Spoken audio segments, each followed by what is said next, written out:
Bem, começa hoje em Belém, no Pará, a Cúpula da Amazônia. O encontro contará com a presença de chefes de Estado, representantes de 15 países ao todo. A gente tem detalhes agora ao vivo com a Rosiane Carvalho, que é jornalista da nossa equipe em Manaus. Rosiane, bom dia para você, seja bem-vinda. Bom dia, Sheila, bom dia, Carla, bom dia, Megali. A gente está aqui na frente do Centro de Convenções, o Hangar Centro de Convenções, em Belém, onde vai acontecer daqui a pouquinho a reunião entre os países, os chefes de estados e governadores dos países signatários da OTCA, que é a Organização de Tratado de Cooperação Amazônica. Ela foi criada em 1978, essa é a primeira reunião em 45 anos. O objetivo é que saia daqui uma proposta unificada desses países todos em relação à preservação da Amazônia e o desenvolvimento sustentável para uma vida sustentável e de apoio às comunidades locais. Há polêmicas também nesse encontro em função dos debates a respeito do desmatamento zero, que é a proposta do Brasil, e a proposta da Colômbia, também de mineração zero na Amazônia. Tá certo. Rosiane, como é que está a agenda em relação a esses compromissos sobre os quais a gente está falando, encontro com representantes de 15 países, pelo menos, chefes de Estado ao todo, como é que vai ser a agenda? O que tem de mais importante nessas agendas, para a gente ficar bem de olho? Olha, às 8h25 agora está programada a chegada das delegações. Está acontecendo uma movimentação muito grande aqui da segurança pública também, a gente está ouvindo os helicópteros, tem um forte esquema de segurança em função da presença desses chefes de estados. Às 9h é a primeira reunião desses chefes de estados e dos governadores signatários da OTCA.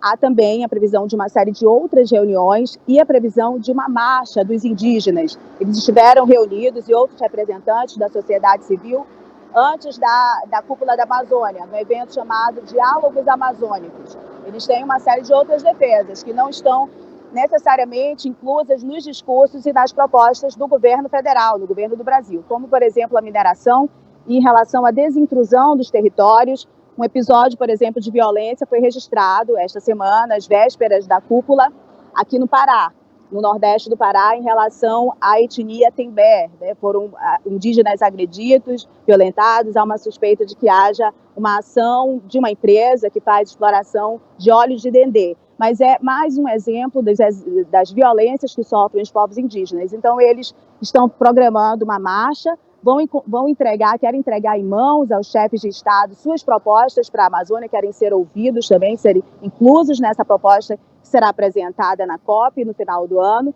e ainda não tem uma informação se serão recebidos. Rosiane, certamente na pauta estarão assuntos controversos, como a possibilidade de exploração de petróleo na Amazônia. O presidente já deu sinais de que é a favor, mas enfrenta grande resistência, inclusive dentro do governo. Qual deve ser a posição do presidente Lula e do governo, de uma maneira geral, em relação a esse assunto? Essa é a grande polêmica do evento, e a gente percebeu isso em todos os debates, inclusive nos diálogos amazônicos, porque ocorreram mesas em que havia presença de representantes do governo federal, do governo do estado do Pará, por exemplo, que tem no PIB uma importância muito grande, a atividade da mineração.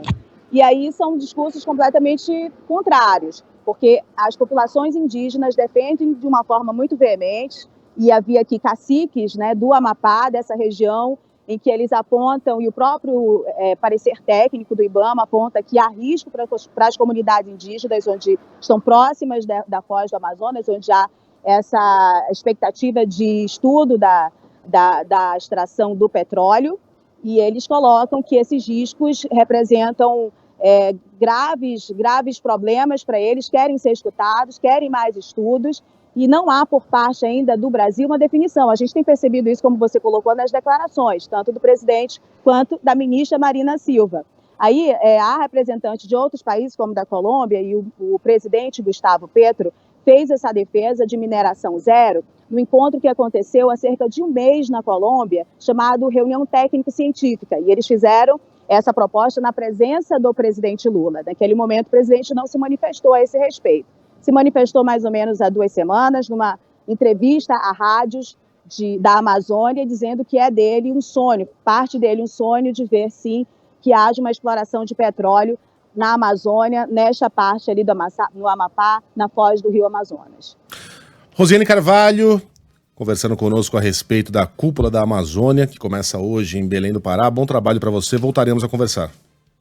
Obrigada, bom dia. Bom dia.